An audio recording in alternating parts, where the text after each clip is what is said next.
Welcome back. Come through the first leg with a 2-1 victory against Luton Town here at the Stadium of Light. Danny Collins, never in doubt, was it?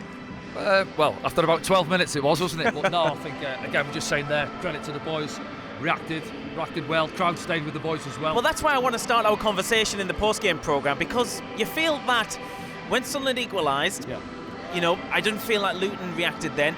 And then when Sunderland got that second goal, I didn't see them kick on either. Didn't go again, did they? And you're surprised really. Look at where they've been this season. Finished third, 11 points ahead of us. We mentioned that earlier on, but expected more from them. In the league game earlier in the season as well, expected a little bit more on the attack, but it wasn't to be. Credit to our boys, by the way, at the back. Yeah, let's talk about that as well, Luke because organised them really well. Adebayo and Morris, they've scored over 30 goals between them this season. Yeah. A very formidable pairing, very strong. You didn't see that this afternoon, did you? No, not in that second half. I think Colton Morris had one strike second half, didn't he? Frustration, really. I think, one shot in the first half when he shot from outside the area. Yeah, exactly. So no, massive credit to the boys. That was the worry, wasn't it? And as we've seen with the goal as well, you're thinking, oh no, if they're going to bombard us, could be a couple. But no, and I thought we started to play our football then as well. I say the crowd were big today, stayed with the boys. Especially when they went goal down, they got straight behind them, didn't they? Because it's easy then for the ground to go quiet. We've seen it before, and they want something to go off, and all of a sudden we go behind. After we had that 3 or 4 minutes where we had a good little spell, first set play, ball ends up in the back of the net. But obviously there's still a long time to go in the game, and you're looking for that reaction. And it's credit to the boys as well. You're looking at the age of the team. We've got the youngest squad in the league. And we've mentioned it before. You're looking around that pitch. Who's your experience out there? Lyndon Gooch. Not just that. There's the squad's ravaged with injuries. Injuries as well. We've seen it on the picture, didn't we? The lads sat up there watching. You've got your proper back four really. That was just the defence watching, wasn't it? We could go through the whole side, couldn't we? We could. So big credit. And regardless of how it ends up on Tuesday night as well, we've put ourselves in a great position. But if we don't come through the tie and we fall short, what a season it's been. But we're in a great position now. Yeah, absolutely brilliant. Let's have a look at some of the action from today's game. Early exchanges. I think Sunderland started the better of the two sides, and if anything, that goal for Luton went against the run of play a bit. Yeah, it did. Yeah, we just said it there, didn't we? We looked like we were getting the important players in a way at the top end of the pitch. The technicians into the game. You see Patrick there. That one looked like it was falling in the far corner. Keeper just does enough, parries it away. Past Joe Gelhardt following in. So you're thinking at that stage, aren't you? Right, here we go now. We're on top here. We're gonna. The lads are up for it as they should be, and creating 1 or 2 opportunities. Then all of a sudden, a little bit of head tennis. We don't deal with it. We've got everyone back there, but it drops, doesn't it? Cannons off the inside of the post, and it drops to Adebayo there, 5 yards out, smashes it into the roof of the net, and then we're thinking, oh no, here we go again. But Well, will Tony Mowbray and his coaching staff be disappointed with the manner of this goal? It was always going to be a threat, wasn't it, the set pieces, but it's a bit of luck on their way there. The most difficult bit of that for me really is Colton Morris getting himself free. Listen, it happens. They work it quite well from their point of view, and they get him free round the back, and he heads it back across, and then it's a bit of a lottery, isn't it? It's happening quick. There's a lot of bodies in there, and unfortunately they have 2 or 3 goes on it, and it drops to Adebayo, and he tucks it away. So that's what they're about. You play to your strengths, set plays for them.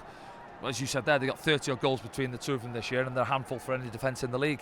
And then they did have 1 or 2 moments on the counter attack there. Trey Hume, I'd probably go Trey man of the match today. He's got his goal. Yeah. Moments like this, Trey, he loves defending as well. Yeah. He's good on the ball. He's calm for a young lad who's, where did he come from? Linfield, wasn't it? Yeah. And, his first real full season at this level, playing in front of a crowd like this, but he's taken to it really well, and he's grown as the season's gone on. What about that? Here we go now, back on level terms, and I just said, hadn't I, on comms there, that I thought Amadi was having a quiet, frustrating afternoon. He does that. But Alex Pritchard, he'll get the assist, an easy assist. Yeah. He won't get a harder one than that, will he? I don't think. But no, he just sets it to him there, and bang, what a finish.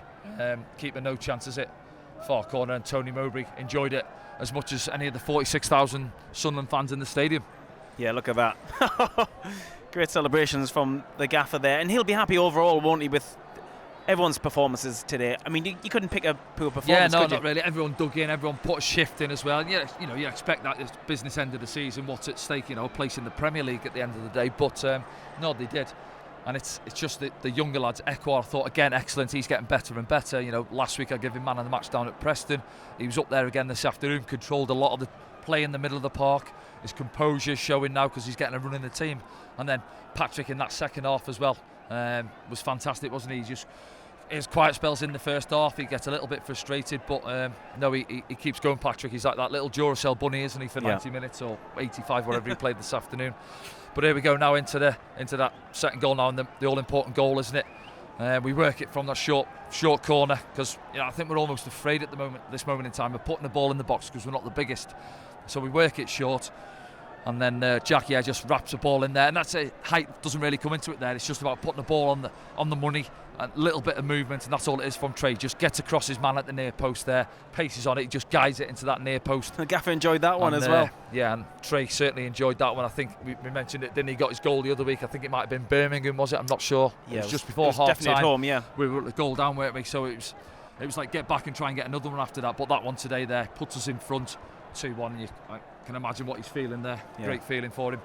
And then from that moment, we just took control, really, didn't we? And we expected them to come back. They looked like it's almost right. Should we just take 2-1 now? We'll get back to our place, maybe, because they didn't really offer much. They were sitting off us. We were passing around. It almost became walking pace for 5 minutes. Well, it actually was on the far side for a bit between Ahmad and Roberts on the far side. And then you're thinking, can we, lads, just kick on? And I think it is difficult because it's a two-legged tie, obviously, and it's only half time now, as we've said.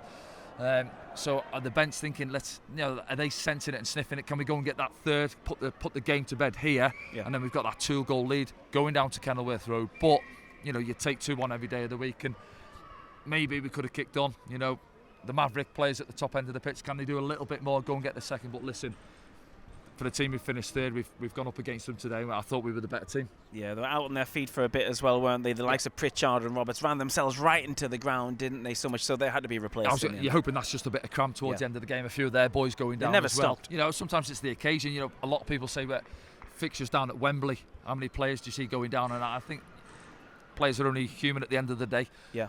It's driving to the ground. I said it before, you're getting off the coach and you know what's at stake, and it's that little nervous energy that's in you, and it plays its part at times as well. But no, it's a quick turnaround, so Patrick and the lads get him in the ice bath, get him ready, cotton wool, and get him ready to go again on Tuesday night.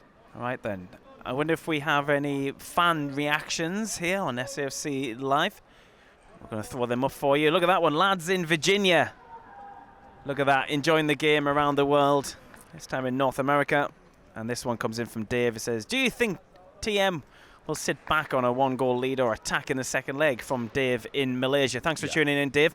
You could say this Sunderland side only know one way of playing, and that's going out and trying to get goals. Yeah, but not going, I said there, the Cavalier Maverick plays at the top end of the pitch, but don't go too gung-ho early on. Obviously, the onus is on them now. They need to get a goal, otherwise the tie's done.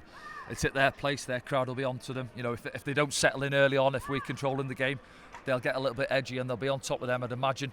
But yeah, again, that suits us. We've seen how we've played this season on the counter-attack, how many good goals we've scored. You get the ball out wide to Jack, Ahmad, Patrick, these types of players, they're going to cause problems. So it's going to be an interesting one. I think Rob Edwards will be straight back on the bus tonight. How do we go about this in the second half, weighing it up? And I'm sure there's Tony Moby now, who's just come out the tunnel. Again, with his staff, Michael Proctor, Mike Dodds, Mark Venus, they'll all be sat there tonight having a chat about it. How do we go and approach this game on Tuesday night now? Yes, it all relies on that second game down at Kenilworth Road, because we're only at the halfway stage. Incidentally, are you going to give player of the match to Trey Hume? I go Trey Hume today. Yeah, listen, everyone, as you said, that everyone's put a shift in. A lot of 7, 8 out of 10s, but Trey, I think, at the back again, playing at centre back, what he's not used to. Really. I know it was a back three today, but he's got his goal. I think his composure, everything about him. I think it was a good showing from him, and I just think he's grown throughout the season. You mentioned it there. He's getting better and better as the season's gone on. Whether he's playing right back, centre back. This is his first proper season as well. Yeah. He's brought in under a different manager last season, struggled to get into the side and the League One side. Yeah. He got his chance this season. Yeah. He's never been out. No, he's not. No, he's had to bide his time as well, hasn't he? And that's the thing. And I thought last year actually when he did play, he wasn't too bad. He was putting good performances in, but we'd get a bad result or change in manager, and he was perhaps the easy option. Young, inexperienced lad coming in from the Irish League, and they're thinking, maybe he's not quite ready. So most managers revert back to tried and trusted, a bit of experience in there to try and steady the ship. Yeah. But this year, since he's been in the team, as you say there, he's been at it. He's been fantastic. He's been a massive plus for the club, and no, he deserved that goal today, and there it is again. Yeah, absolutely brilliant, and that'll mean a lot for Trey Hume. Let's go through the side this afternoon, Danny, a little bit. How about a word on Pierre Ekwal? Yeah, I feel like we're saying that's his best game in a Sunderland shirt at the end of every game. I think I'd maybe go back to West Brom. It's difficult for him because don't forget, he come on against Hull, didn't he, a few weeks ago. And he gave a penalty away, last kick of the game, wasn't it, to that 4-4. So, for a young lad coming off the bench, and obviously, what's his impact in that game? So his head's probably gone down after the game. So the lads get around him, no doubt. But since then, I go back, I think, West Brom. Here, there was a couple of games after he's played, but it's getting a run in the team. Young lads, they need a run. I think Abdullah Bar's another one where he seems to come in the team, then he comes out of there. They're obviously seeing him training week in, week out. Then they'll not feel if he's perhaps not ready. Michu's had a stint in the team. He's come out of there now. And then obviously Ekwell's gone in there and he's been fantastic. So he's deserved his place in the team, and I felt he ran the midfield today. I thought he was excellent. Yeah, his presence has been felt more and more in these appearances. He seems to be able to take the ball, spin a man, turn into space and play the ball forward. And that's what, we've been missing probably for a couple of seasons. A big, tall, bit of a athletic player. player. But, as you say it there, so he's learned, for me, just watching him, how he's growing at Preston last week as well, where he had that chance where he should have tucked away, just using his body well. He won a few headers in there again today, bit of spring about him, composure, awareness. He's ticking a lot of boxes, and that's obviously coming through confidence from Tony Mowbray, putting him in the team, saying, there you go, there's your opportunity, go and take it, and he's done that. So he's another one who's been a big positive. And you look at all the young lads that have come in, and there's not too many who haven't, there's one or two who haven't had the opportunities they would have liked, but the ones who are getting an opportunity, even you go back to Ahmad, he had to bide his time, didn't he? And look, he's turned out okay, hasn't he? So. Yeah, not bad. All right, then what's the preparation going to be like from now until Tuesday night then? Will they get tomorrow off, or will it be back in tomorrow? I think they'll be in tomorrow. Recovery, maybe go over a few highlights of the game, what we've done well, what we can maybe look at. Is the short turnaround good? Yeah, I think so, unless you've got one or two bad injuries. And they look like they might have been carrying injuries towards the end. Lockyer, as you mentioned there. Because Tom Lockyer at the back was carrying an injury by the looks of things in the second half. One point we thought he was going to be replaced. Alfie Doughty came off, injured. And Carlton Morris was probably, as well, I think he was carrying something pretty much all second half. Yeah, well, he had that clash, didn't he, with Luke O'Neill. He chopped between, I think he lost his footing and it coming together with Luke, and he come off second best in that one, So, again, for them, I think they're staying up here tonight. Speaking to one of the players before, I think they're staying up in Durham this evening, so they'll travel back maybe tomorrow at some stage. So they'll lose a day, won't they? Yeah, it's that as well, whether they're flying or on the coach, I'm not too sure. But, from our point of view, so the lads will be in tomorrow. Monday, obviously, be very light. They'll probably travel down on Monday. The only thing is, and I wasn't a big fan of it, you're in the hotel all day and you're waiting for that nighttime game, really.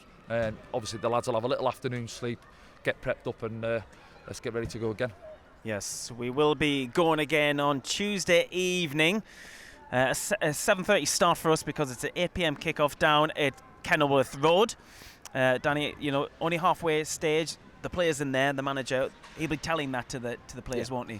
Yeah, they won't be getting ahead of themselves. I think it was funny at the end of the game because you see the fans and a lot seem to jump up celebrating and then almost come down again thinking, let's just calm it a bit. Yes, it's 2-1 at half time, isn't it? So you've got to think in that and take that into factor. Completely different down at Kenilworth Road compared to the stadium. Like here, obviously a big ground, 46,000 this afternoon, and it feels like a big pitch as well when you're out there. But down at their place, I'm not sure what it holds now, 12,000 or so, if that. Max, compact. Obviously, I've got good memories from there. We went and won the league 5-0 down there, so great memories down there. And hopefully these boys can follow that up as well and come away with the result. Yeah, and before today, it was your squad. It was the last team to beat Luton Town as well. It was here at the Stadium of Light. Many moons ago. All right then. Okay, that's it for us for today. We're at the halfway stage in these playoffs. Sunderland go again on Tuesday evening. We'll be on SAFC Live in a different kind of capacity. We're going to try and do it from the sports bar here at the Stadium of Light, so join us for that. I think there is still tickets if you are watching this in Sunderland. You can still get them right now. They may have sold out already. If they have, sorry. But yes, we will be back from 7:30 on Tuesday here on SAFC Live. Enjoy the rest of the weekend as we go till the end.